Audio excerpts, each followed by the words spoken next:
Welcome to this special edition of the Iowa blog. I am your host, Craig Wynn.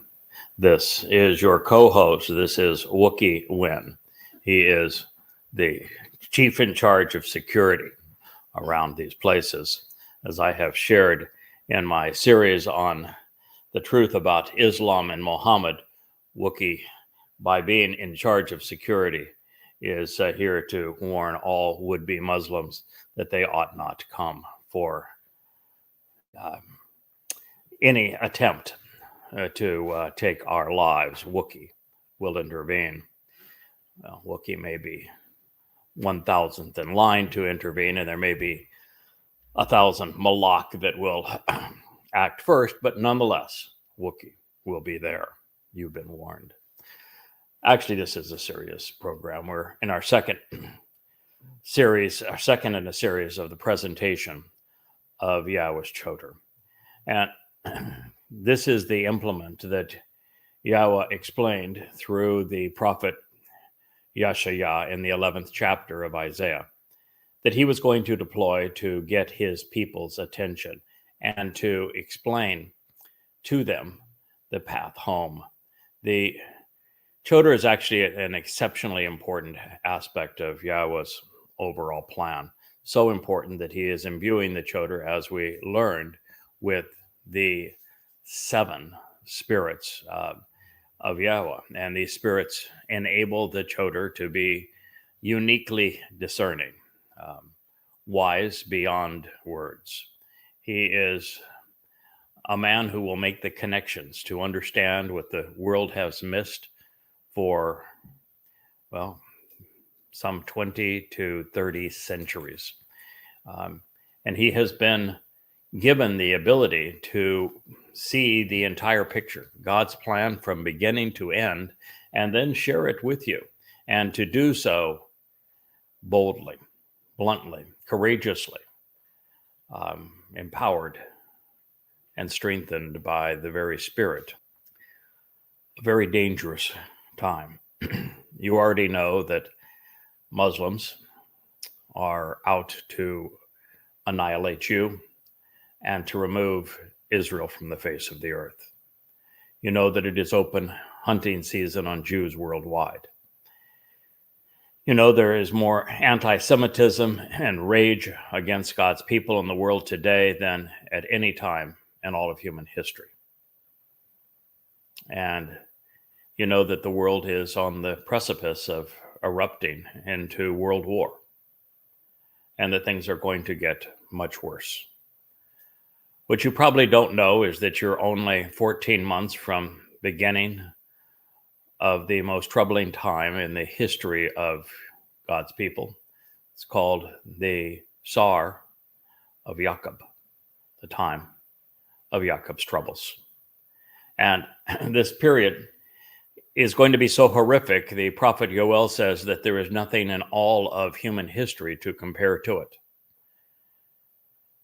And yet, against this onslaught of people worldwide coming after the Jewish people, trying to eliminate the state of Israel, there is a voice being enabled by Yahweh to awaken his people, to reintroduce them to the very name of God that they have erased, to help them come back home, to recognize the actual Messiah and the Son of God, the man who fulfilled Pesach, Matzah, and Bakurim, to open the doorway to life, to perfect you so that you could be part of God's family once again. So here I am, sharing Yahweh's name, reacquainting you with the Dode, your Messiah, returning King, and telling you the story that God wants you to hear, the entire story. From we read that he will exercise good judgment by seeking to be accurate, to be honest, to be forthright. He's going to be tzedek, be fair and correct in accord with the truth, with regard to opening the doorway for the discerning. He will provide proof using sound arguments, with everything right out in the open, doing so fairly on behalf of the sincere who are responsive and seeking straightforward answers on the earth. In addition, he will strike verbally, attacking and disabling, confronting, crippling, and incapacitating, sarcastically mocking and chastising, even judging the material realm with the rod and with the staff of his mouth, and thus his voice.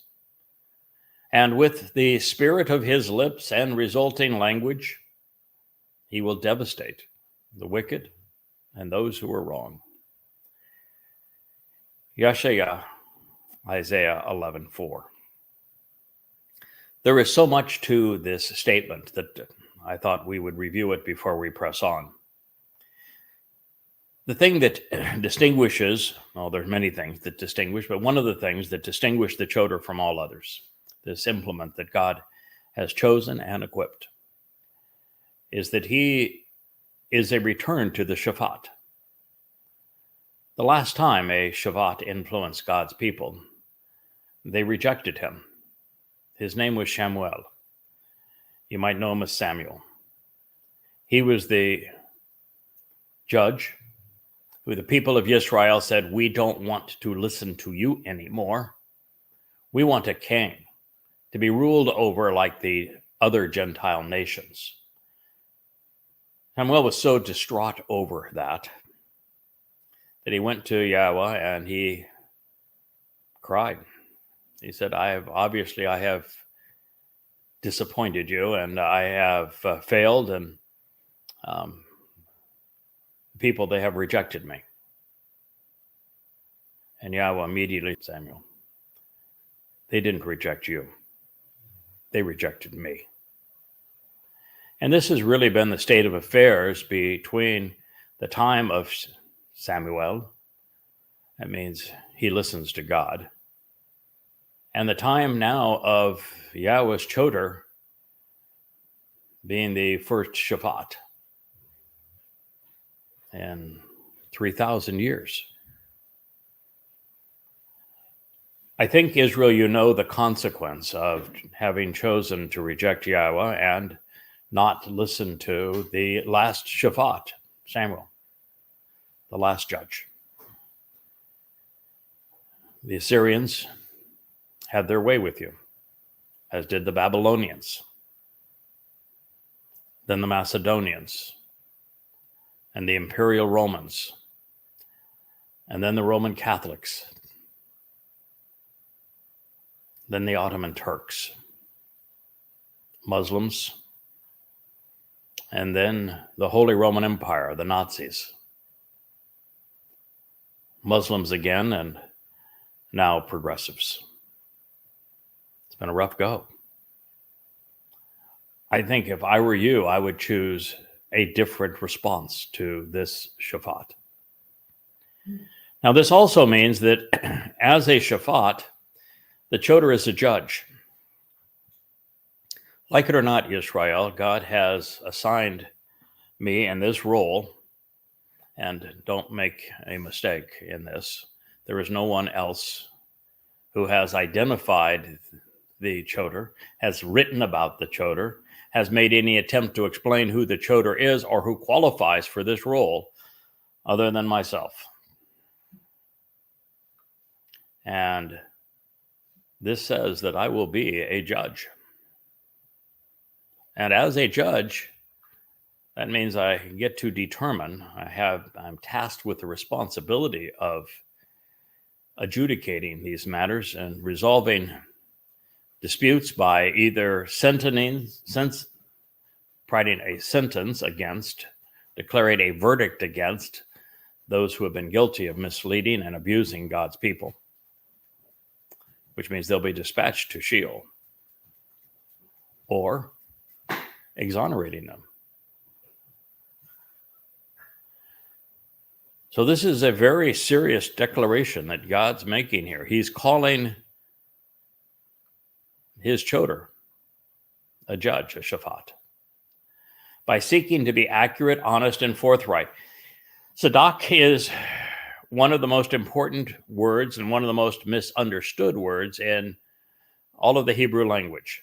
It is typically rendered righteous by rabbis because they want to proclaim themselves as such, but that's not its primary meaning. It means to be right, to be correct, to be accurate, to be fair, to be just, to be truthful, which they are not, but Yahweh's Choter is. You see, with God, there is, well, it's nice to be good, but good won't get you in the front door. The thing that opens heaven's door is being right. And you cannot be right about God until you know his name, until you recognize what his son has done for you, until you understand the key elements that comprise God's story from beginning to end. None of which are shared or taught or celebrated in Israel, which is why Yahweh has chosen to deploy his Choter to share these things with you. And it says that he will not only be judgmental and exercise good judgment by being accurate, honest, and forthright with regard to opening the doorway for the discerning. It's actually Dode who opened the doorway to life. I'm playing a role in opening that doorway to God's home. And in this regard, I'm not speaking to everyone. I'm particularly trying to avoid the overtly political and the overtly religious because they're not capable of being discerning.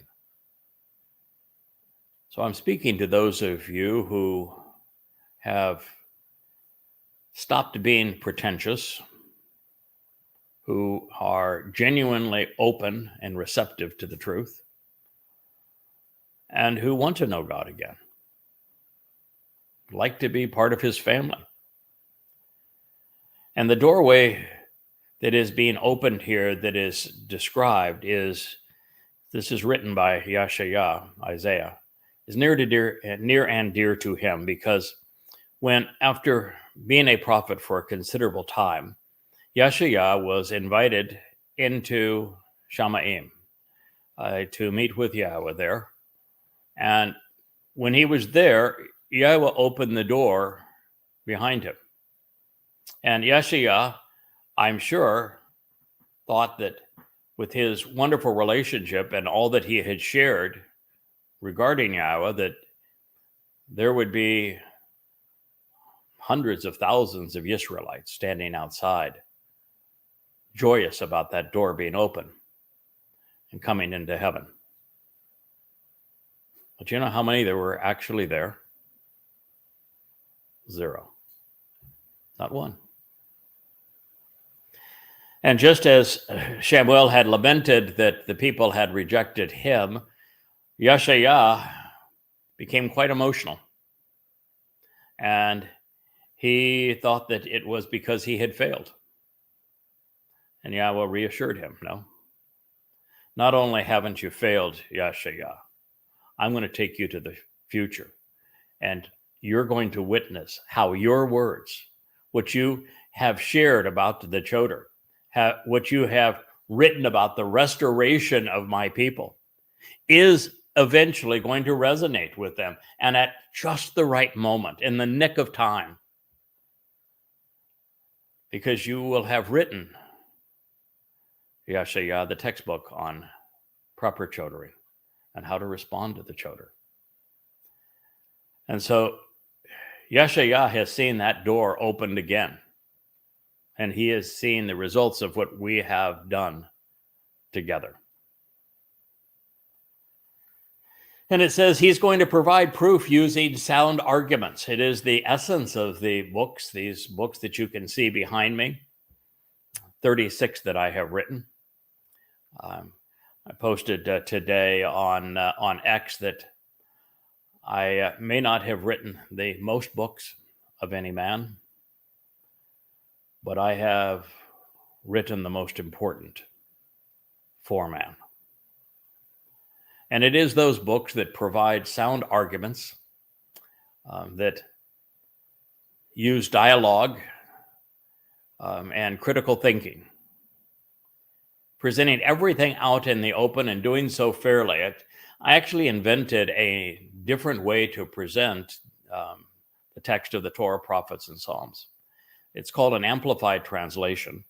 And in that amplified translation, what you will see is that the essence of what God is saying is more accurately and completely conveyed in bold. But then within a parenthetical, I present the most general form of the Hebrew word so that right out in the open, you can copy and paste it into your favorite search engine online and validate the accuracy of the translation.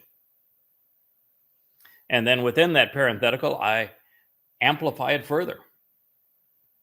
So it says here, everything out in the open, doing so fairly, which is from Mishor, by putting everything on the table, on the level, nothing hidden, justly and equitably, in a very forthright and direct manner.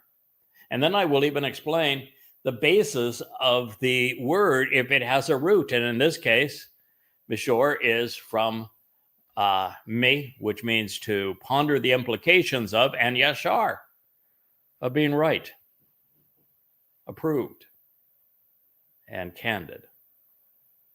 There's never been a translation presented like this for your edification and enlightenment, for your verification. And then following those translations, there is commentary helping to put it into the proper context and helping the reader understand precisely what God is conveying. But then something that is unique to these books and down to the Yahweh blog, using connections, finding the common denominator, making proper associations between the various elements of God's story, so that I could reveal profoundly important insights to you regarding God's nature, his offer, what he is presenting to us and asking in return, and how it all plays out over the course of 6,000 years, so that you know precisely what's going to happen when, as we move forward in time. And in doing so, there are tens of thousands of unique insights, previously unheralded, never prior, with no prior consideration. Also that you might know yourselves and your God more clearly. This says that everything right out in the open, doing so fairly on behalf of the sincere and responsive who are straightforward and looking for answers. Now, this is based upon the verb ana. Ana is in the top 10 to 15 most important actionable words in the Hebrew lexicon. And it speaks of being responsive, of being willing to reply to God, of being open to answers and then answering based upon what you've learned. And so this message that is right out in the open, fair and just, on the table and on the level, again, it's not for everyone. God is not trying to save everyone. In fact, he much preferred to exclude most everyone. He's looking for a few right-minded men and women to spend eternity with. And 100% of those individuals will respond to Yahweh in a sincere way. They're going to be open to him, and they're going to be among those who were straightforward in their quest for answers and honest in their reply throughout the earth. There is more to this job, as there was with every prophet, beginning with Moshe. Moshe spent more time dealing with religious and political rebellion amongst the recalcitrant and wayward children of Yisrael than he did even sharing who Yahweh is and what he is offering. Yeshaya was the same. The first 10 chapters of Yeshaya all deal with God's disdain for his people's propensity to be religious and political. So this is a job that every prophet has. You look at Hosea. He was asked to marry a temple prostitute so he could empathize with Yahweh and understand how miserable it is to be around someone who cheats on you all the time with false gods. So my job is twofold. It is to share the truth about God, which I do so with every fiber of my body, an ounce of my strength, revealing to you Yahweh's name, the purpose of the Bereth covenant, the means to enable its benefits through the Moed Mikre, the invitations to be called out and to meet with God, sharing Yahweh's overall timing, introducing you to the marvelous things that your Messiah and King, Dode, has done for you. But I also am tasked with the responsibility as a judge to verbally attack and disable, confront, cripple, and incapacitate. And in the style of the beloved Elia, sarcastically mock, chastise, and ravage the material realm. For those who follow me on X, you will know that, I've been on X now for a little over 2 months, and I have well over 6,000 posts. Most of them are incapacitating, sarcastic, mocking, chastising, very judgmental. And that's my job. There is no way that people will know the truth until they first have their minds cleared of the lies which are so much more prevalent, and particularly a truth about God and his beloved Son, since those lies have been the most prevalent of all. And my job is to maximize the benefit, the quality of the next two harvests, Shavua and Teruah. And I can't do that without doing a lot of pruning, a lot of hoeing up of weeds, a lot of cultivating the ground so that it is receptive again. And so I'm here to attack religion and politics as much as I'm here to share the truth about Yahweh, his beloved son Dode, and the path he has provided home. So in addition, he will strike, verbally attacking and disabling the material realm. And the tool that Yahweh says that I will use is the rod and the staff of my mouth, which is my voice. Now, this is something that is reasonably new. It's not totally new. I have been doing radio for, I guess now almost 20 years. I had my own syndicated show called Shattering Myths. And I've been doing Yada Yah radio for better part of that entire time. And now we're part of the Yahweh blog.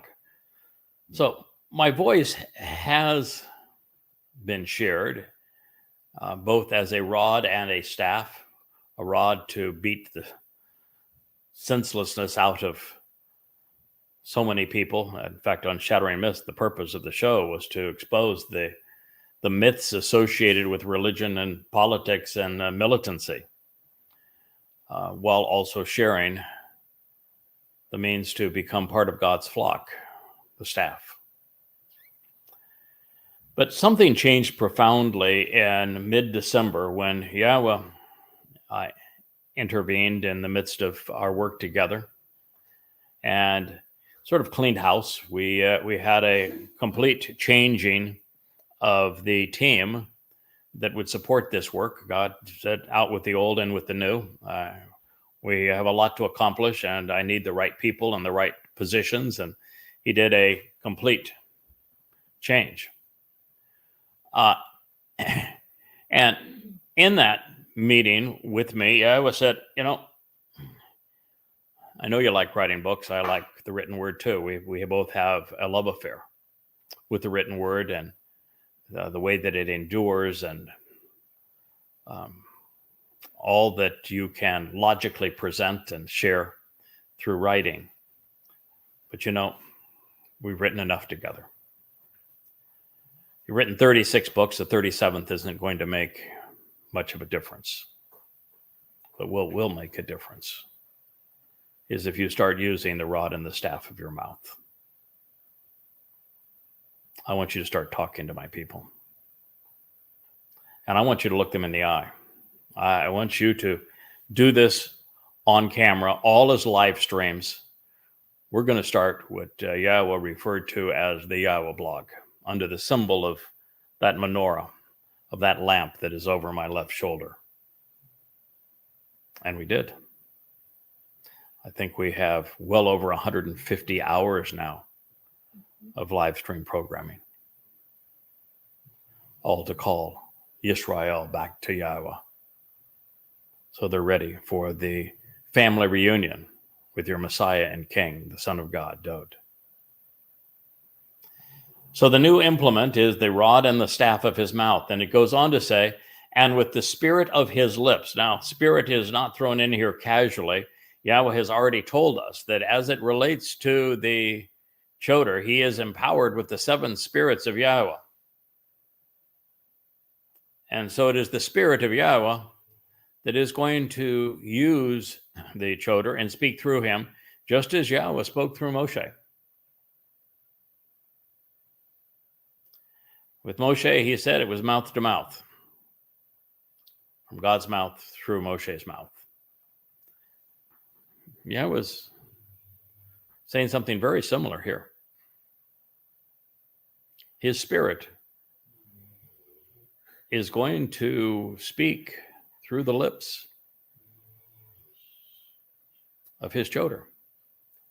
And as a result, he's going to devastate the Rasha, the religious and the political who were wrong, those in rebellion against God. So, as I've shared today, my role in X on Facebook, YouTube, and Rumble, as part of the Yahweh blog, is to speak authoritatively on behalf of Yahweh. I am both a condemning voice confronting Islam and Christianity and progressive politics, holding them accountable for all they have done to harm God's people and to hide the truth and to disable and incapacitate their plans, as I am a voice commending the very word of God. I am here to do the best possible job of silencing the purveyors of deceit, of death and destruction.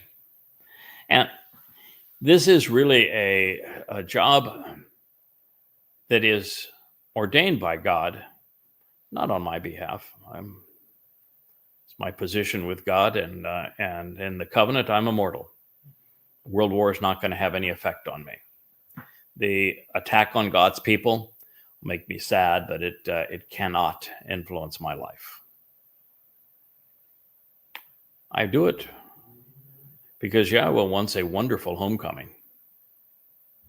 And he wants to minimize the carnage between now and then.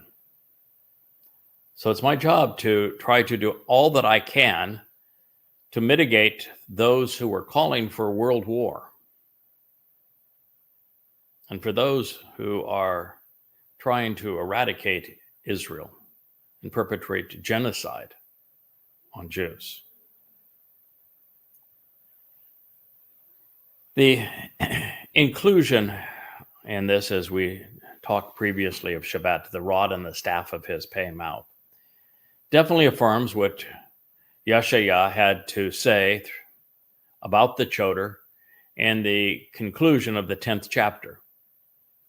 He is unlike anyone, really, since the great prophet, equal parts commending and condemning, excoriating the religious and the political while attesting to Yahweh's marvelous alternative.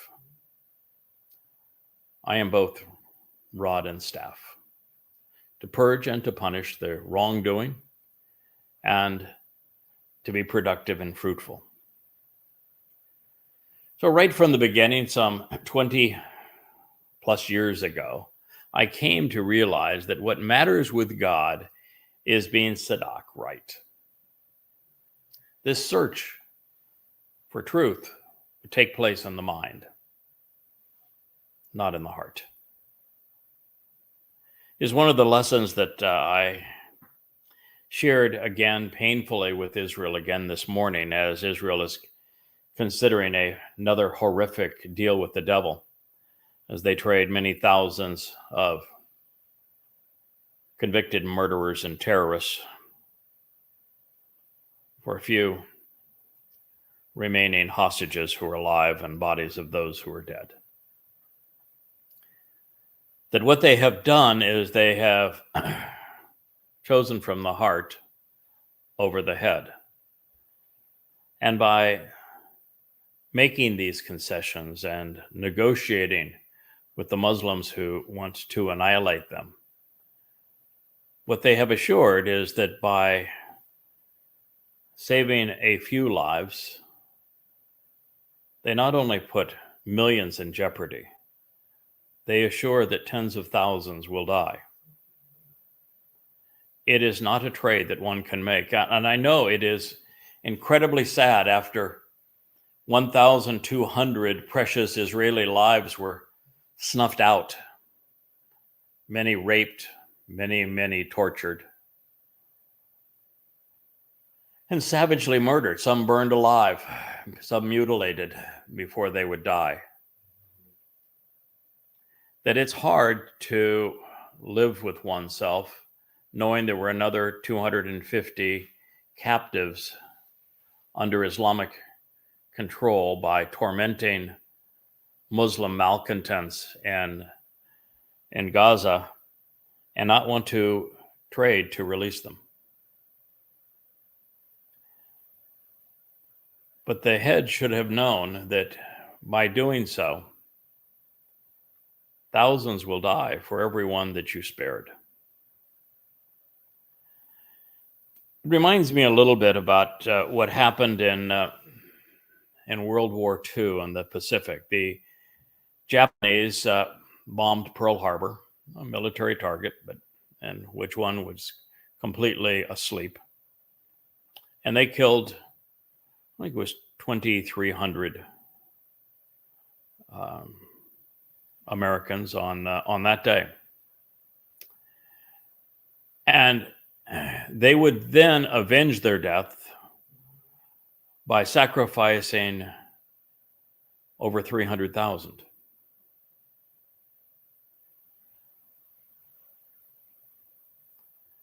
That isn't moral. It isn't right. It isn't appropriate. Under any circumstance, no matter how hateful and vengeful you may be, that's a very, very poor decision.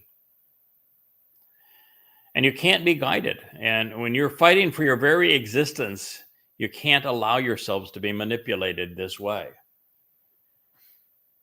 And so it's important for you to understand why Yahweh chose someone to speak to you whose head overrides his heart. Doesn't mean we don't feel, it doesn't mean that we don't have compassion, but it means that we are going to be moral. We're going to be judgmental. We're going to be right. God says, being right, correct, and honest will be the belt around his waist. Sadak, being accurate, upright, fair, just, vindicating, acquitting, will be the belt around his waist. And the trustworthy and reliable nature of his witness, amunah, of his restoring testimony, the integrity and dependability of this individual by keeping it real and genuine, truthful and valid. Amunah is from Aman, to support and to confirm that which is trustworthy and reliable, upholding that which is verifiable. It will serve to gird him, Izor. It's the belt and the sash around his manhood, his virility. It's from Chalatz, to be rescued and delivered, withdrawn and invigorated. Yashaya, salvation is from Yahweh. Isaiah 11:5. I can't claim that I've always been right because knowing requires learning, and learning is a process, and that process requires time, focus, and thought. But this I can attest. Whenever I have been wrong, it was not by intent. And I've always corrected the record because as a reliable witness, I want you to be right about God. I doubt there's ever been anyone who has been as diligent as I have been over these past 24 years. Going back and correcting the books, augmenting them with what I have learned, and making certain that they are as correct and accurate, forthright as is possible. And that's a big job because this job is about learning and then sharing. And as you learn every day, you grow in understanding. And the more you understand, the more your thinking is refined, the more accurately you see the entire picture. One of the great examples is that we are prone to come up with some explanation for what happened in 33 CE with the fulfillment of Pesach, Matzah, and Bikurim. And one of the first things we must do is to realize that the presentation that's found in the Christian New Testament is completely inaccurate. And then once we recognize just how spurious and how wrong that text is, and I don't say that casually, I have written 5 800-page volumes to share that with you under the name Twistianity. Then you still know that God fulfilled Pesach, Matzah, and Bikurim, and it had to be through someone. And your first instinct is, okay, let's use the name of Yosha ben Nun, because it means salvation is from Yah. Yahweh saves. But if God intended that to be the mechanism through whom he was going to save, why didn't he say so? Why isn't there a single prophecy that suggests that's the case? Why is the second to the last prophet in Zechariah condemn the only other person named Yosha and says he's such a filthy priest that he is rendered incompetent? And why does God say that everything is going to be fulfilled through Dode if he didn't intend for Dode to be the man through whom he was going to achieve the fulfillment of Pesach, Matzah, and Bakodim. And so as you read more and you read that the only eyewitness accounts of what happened on those 3 days in 33 CE were written by Dode in first person in his Mizmor, well, then you know that he's the one who did it, which means there was no person by the name of Jesus or any other phony name you want to apply to him. Didn't exist. Well, that realization, along with the realization that you've learned that Dode was the one who did these things, is so transformational that anything you have said regarding what you may have previously written needs to reflect that great discovery, including why or how Dode came to this realization that he should volunteer, why he chose to do this, and why God accepted this solution. And then proclaim it as loudly and as clearly and as boldly as words allow to encourage God's people, Yisrael and Yehudim, to reject the lies and accept the truth about their own.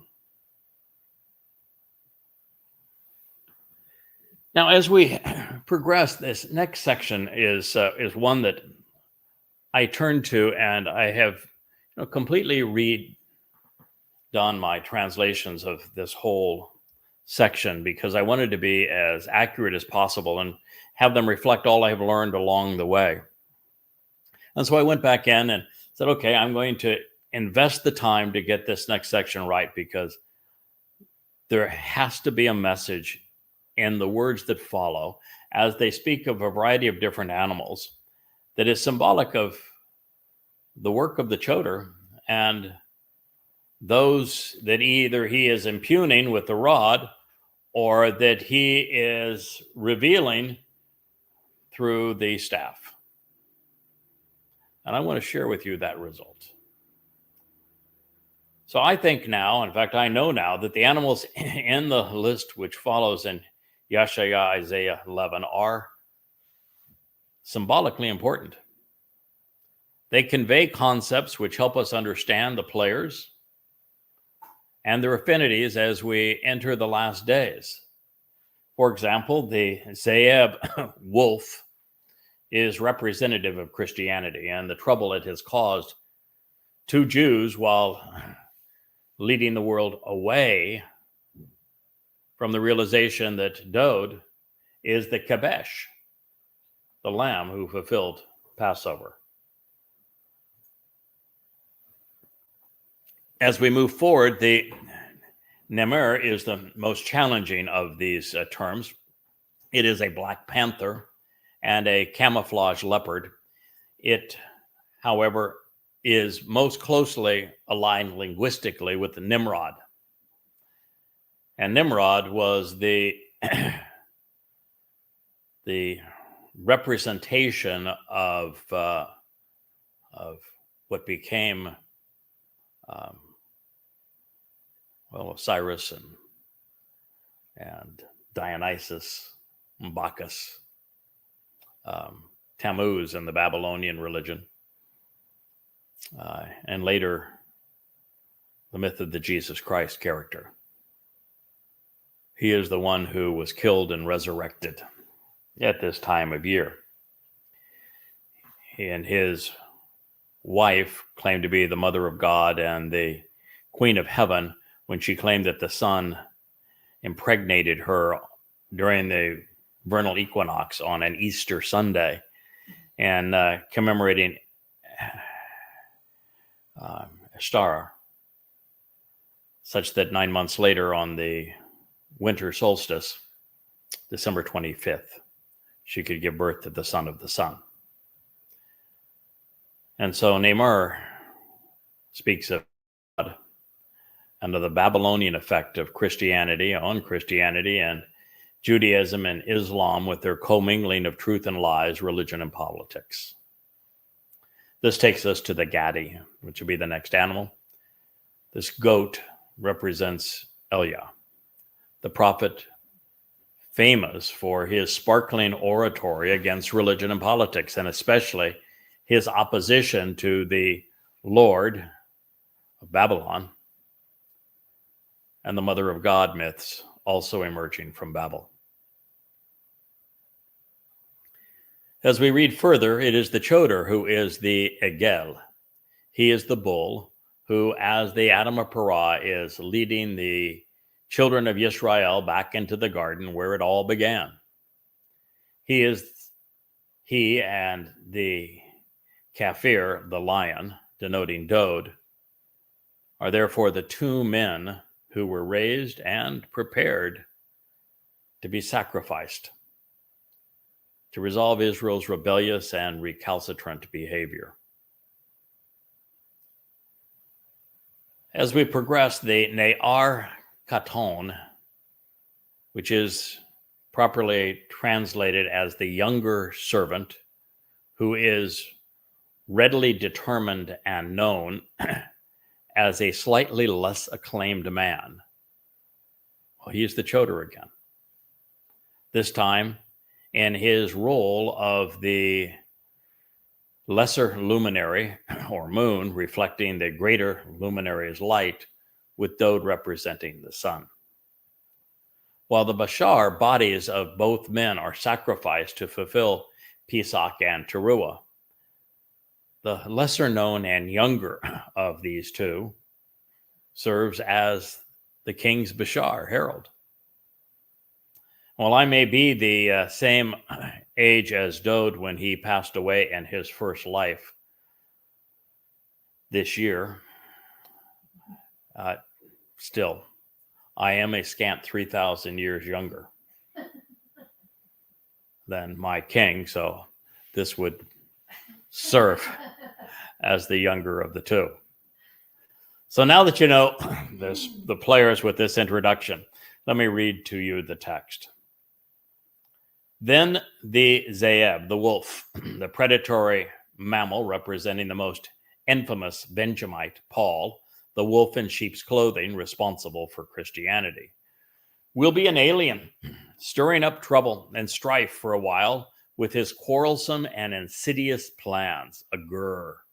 He will sojourn as a stranger, congregating with the flock while leading them astray, conspiring and scheming a harmful and treacherous, deceitful response by being rebellious, picking a fight by instigating an attack.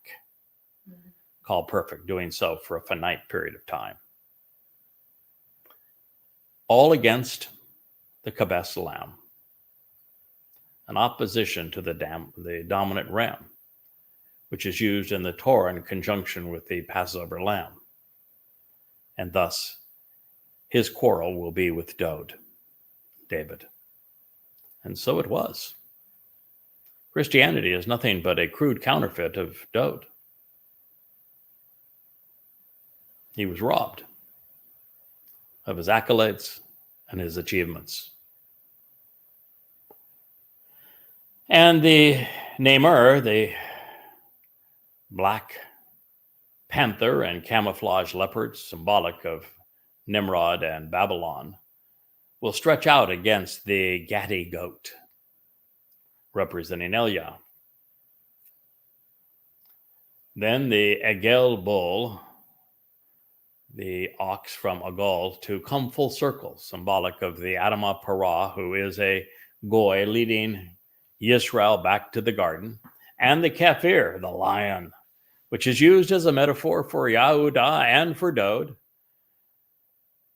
And it's from Kafesh, to connect, and Kafar, to be covered, both of whom were raised and prepared to be sacrificed for the rebellious and the recalcitrant.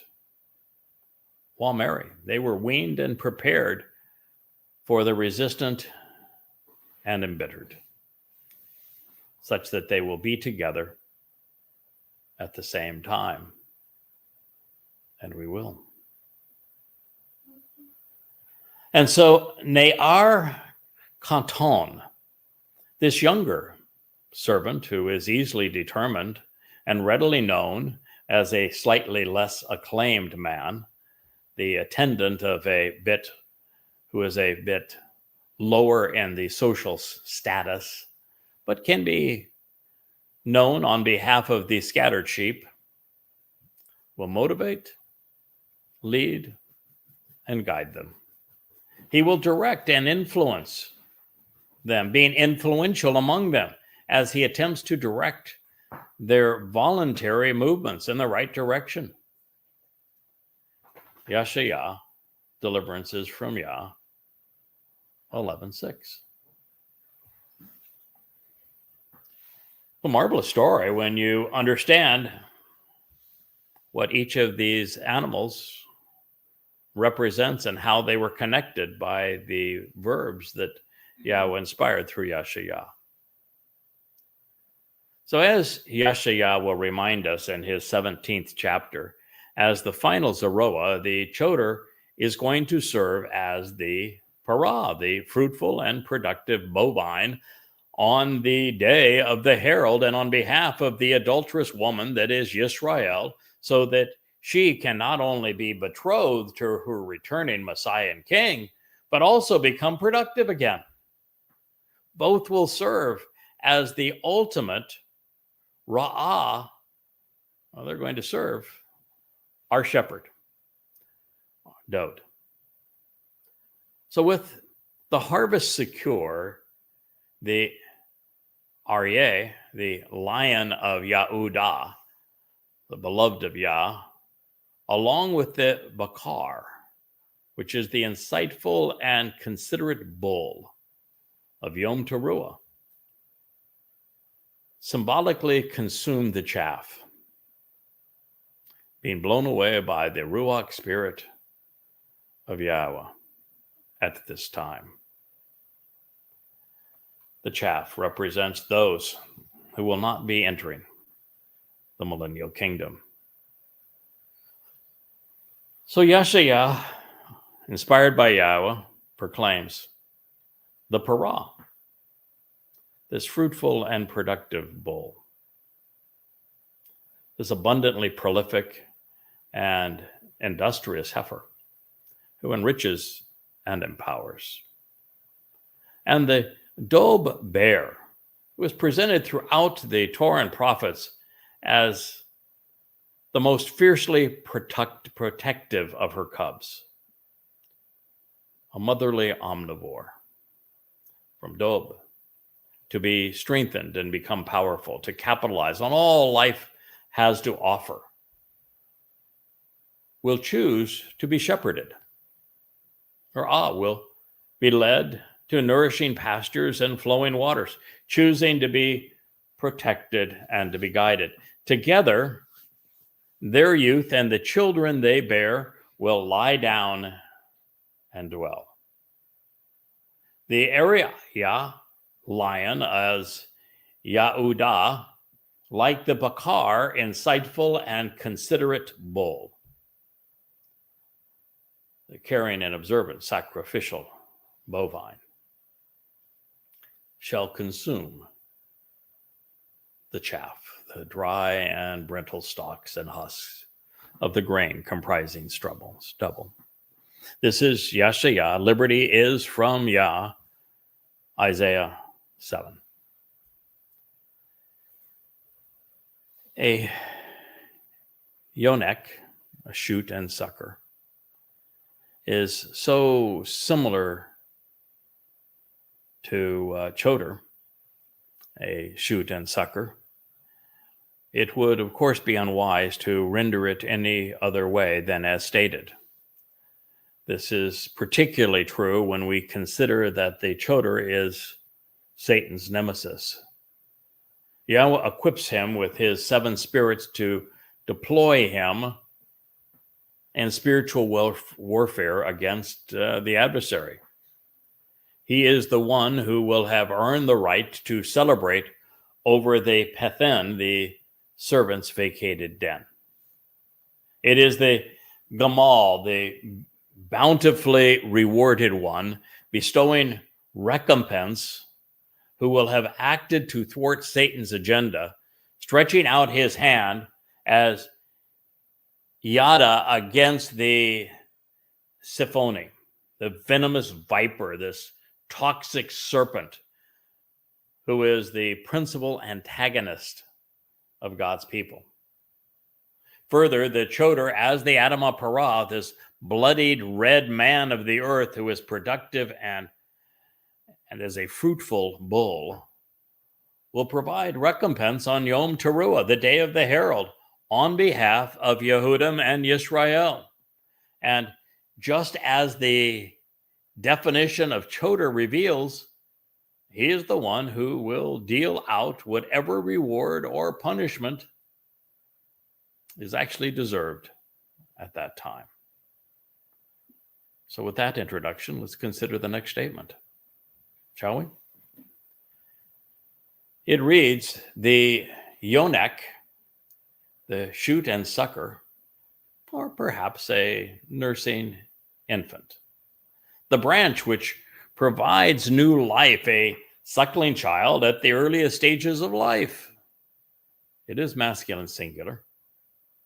Will find great satisfaction, overtly delighted, great pleasure and enjoyment, actually having fun, over the hole or den of the pethen, the serpent, the poisonous snake, and the venomous viper, from an unused root that means to twist, and of course, serpentine fashion. And upon the ma'ura, the nest, the cavity in the ground where this reptile of a lesser light dwells, masculine singular, of the Siphone, the venomous viper and toxic serpent, of the poisonous snake, also from an unused root that means to exude toxins, the gamal, the bountifully rewarded one, bestowing recompense, the one who acts committing to deal out whatever reward or punishment is deserved, masculine singular, will place his hand over that den, will stretch out and put his hand and cast out and cast down, which is from yada, to cast away, and yada, the one who knows. So you question why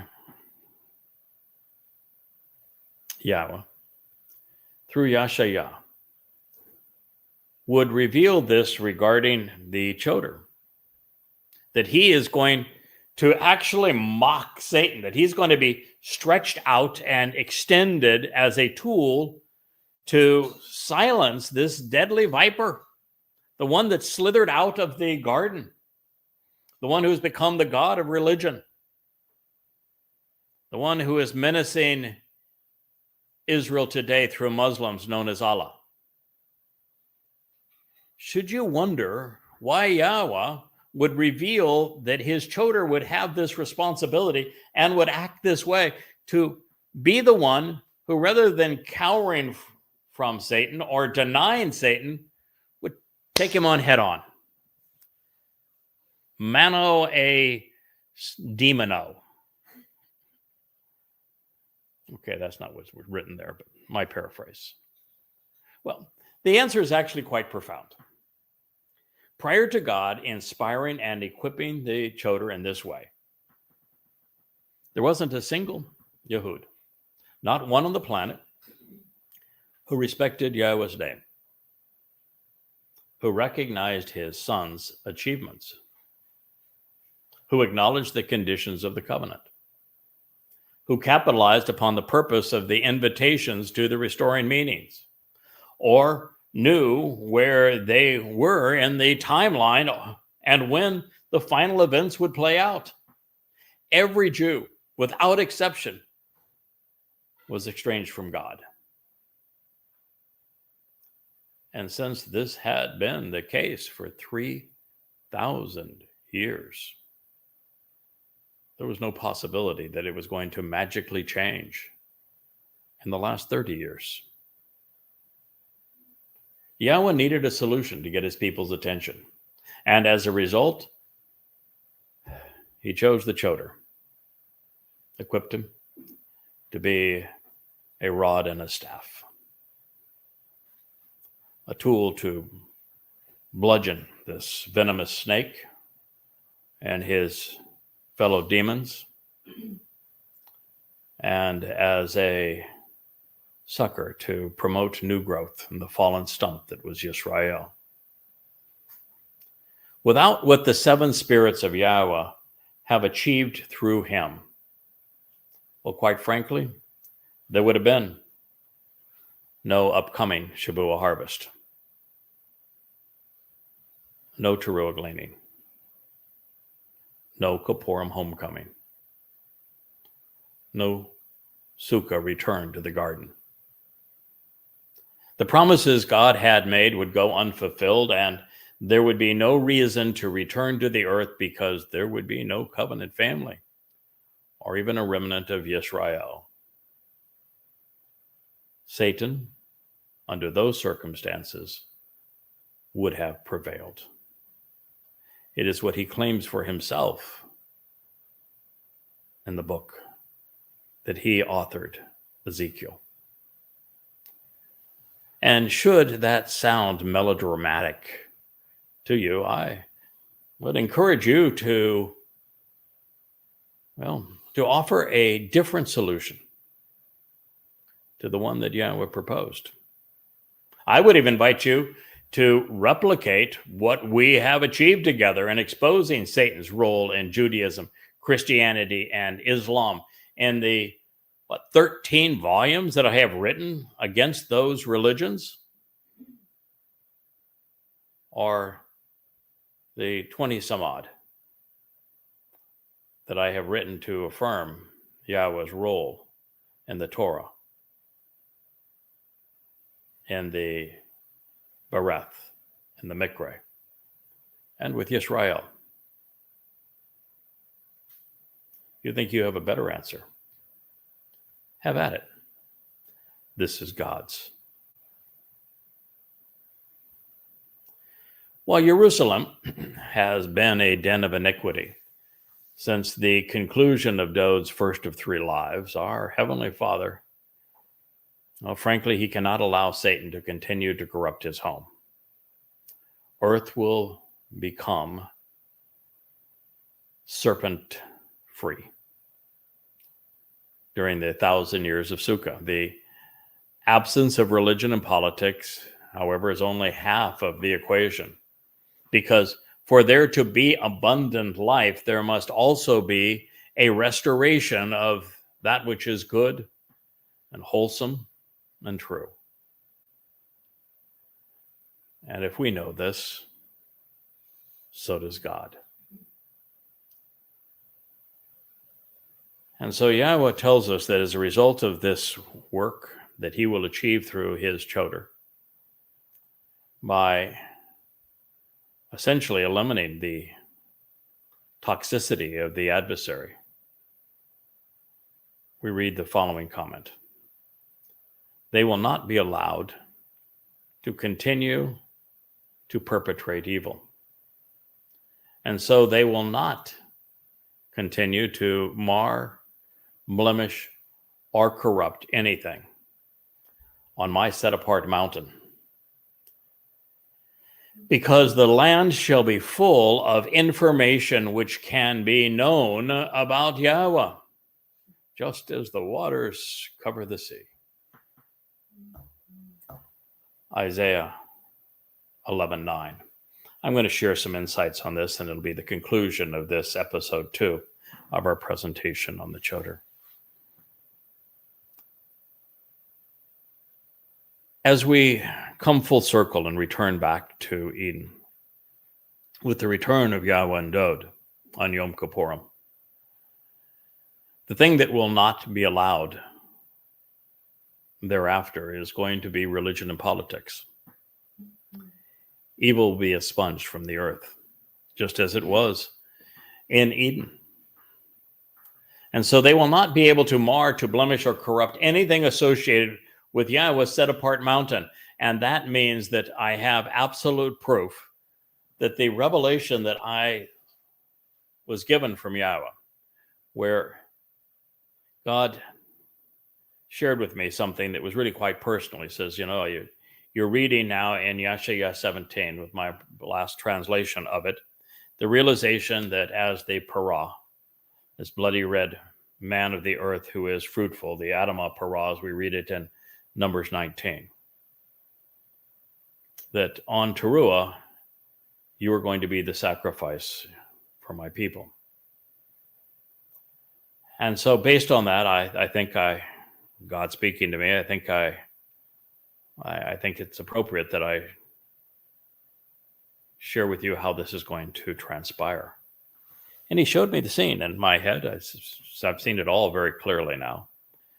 And one of the things that I've shared with you about it is that the Temple Mount has been completely cleansed of the hideous Islamic boil and repulsive scar that are currently there. The Dome of the Rock and Alaska Mosque are wiped away. And where the temple that Dode arranged to be built and Solomon constructed as the home for Yahweh's name, where it once stood, there's going to be a replica of the tent of the restoring witness, because that is why we will be there. And this statement affirms what I have said. They will not continue to mar, blemish, or corrupt anything within my set-apart mountain.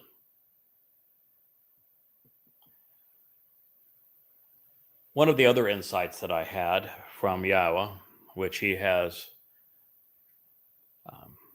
confirmed as well, is it says that the land will be full of information which can be known about Yahweh, just as the waters cover the sea. Is that Yahweh is actually going to, after my body is sacrificed for the preparation of God's people, in fact, for the very thing that we're going to learn about in an upcoming program about the preparation of Yisrael as the adulterous woman who is prepared to be betrothed to her king as he returns.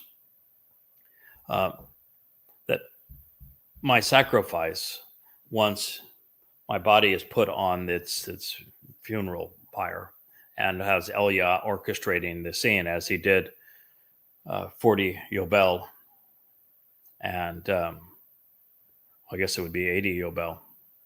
No, 40 Yobel, 888 years earlier, 2,888 years earlier. That during that process, Yahweh is not only going to ignite this great fire with the flames leaping up to the heavens, he's also going to release a torrent of cleansing waters. They're not only going to wash away those who have come to harm God's people, but they're also going to cover the land of Israel, just as the waters cover the sea.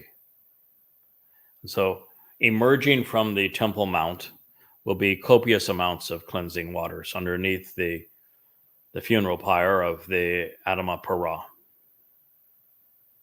And that is precisely what God is addressing here. And quite frankly, I want you to experience it. As I've shared over the last year, I have made it emphatically clear that the Islamic boils, these scars on the Temple Mount, known as the Dome of the Rock and Alaska Mosque, will be destroyed when the Choter, serving as the Adamah Parah, offers his Bashar body as a witness to be bludgeoned by Satan on the day of the Herald during Teruah, the morning of September 24th, 2033. The last remnant of Hasatan and his corporeal manifestation will be gone, will be removed.